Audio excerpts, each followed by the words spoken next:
Bismillahirrahmanirrahim. Assalamualaikum warahmatullahi wabarakatuh. Tasawuf adalah disiplin ilmu yang mengkaji dunia batin di dalam Islam, sedangkan fikih merupakan disiplin ilmu yang mengkaji dimensi secara lahir di dalam Islam. Islam adalah agama yang memandang penting, bahkan menganjurkan kepada pemeluknya untuk mendalami sisi lahiriah dan juga batiniah di dalam agama. Keduanya sangat penting untuk dipelajari. Bahkan jika kita meninggalkan salah satunya, maka kita bisa mendapatkan predikat zindik.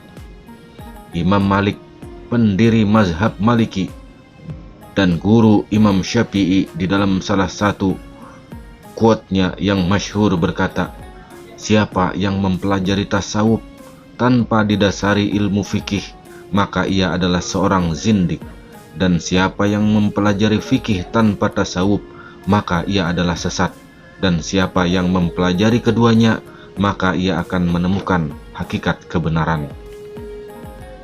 Imam Al-Qusairi, pelopor tasawuf syari', dalam magnum opusnya Al-Risalah Al-Qusairiyah berkata, "Setiap syariat yang tidak didukung, diikat oleh hakikat, maka tidak dapat diterima.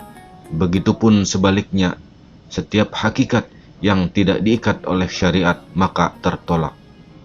Ucapan para ulama fikih dan tasawuf di atas sejalan dengan prinsip-prinsip dari Al-Quran, sebagaimana yang telah dikatakan oleh Nabi Muhammad sallallahu alaihi wasallam, sesungguhnya Al-Quran itu memiliki dimensi lahir dan batin.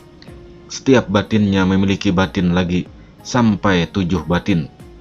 Ada riwayat menyatakan 70.000 batin sampai tak terhingga.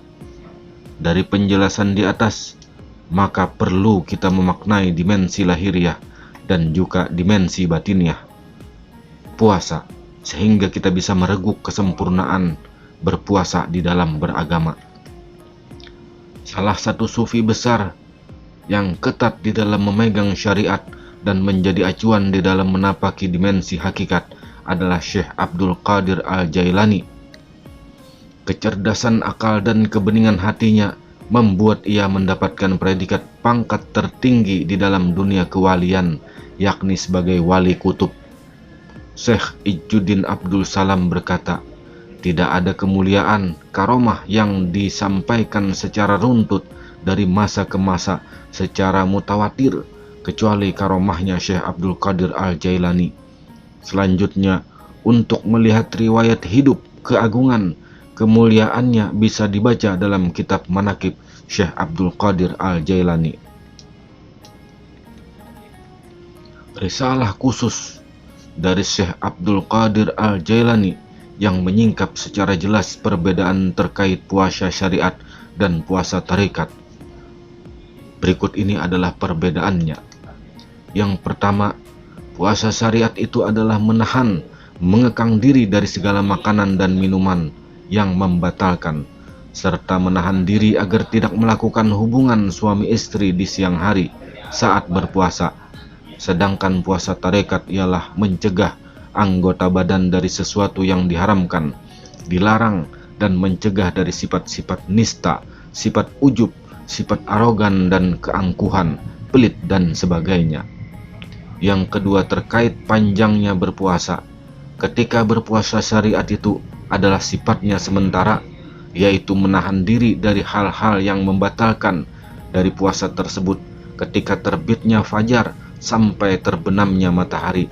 Sedangkan orang yang puasa tarekat itu waktunya tidak terbatas sampai akhir hayatnya, artinya sepanjang detik, dan selagi napas masih berhembus pada saat itu juga kita berjihad dalam menundukkan hawa nafsu agar terhindar dari sifat-sifat yang tercela.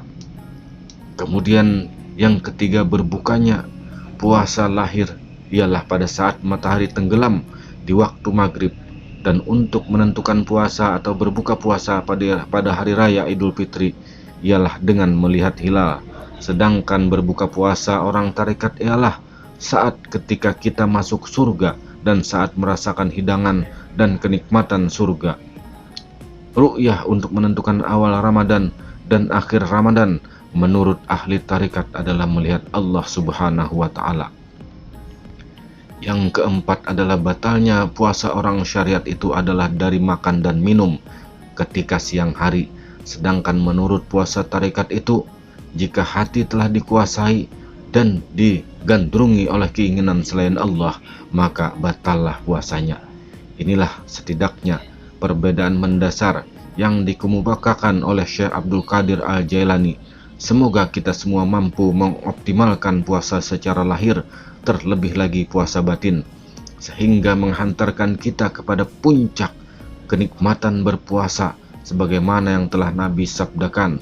Orang yang berpuasa akan mendapatkan dua kenikmatan, yaitu yang pertama kenikmatan saat berbuka, dan yang kedua kenikmatan berjumpa melihat Allah Subhanahu wa Ta'ala.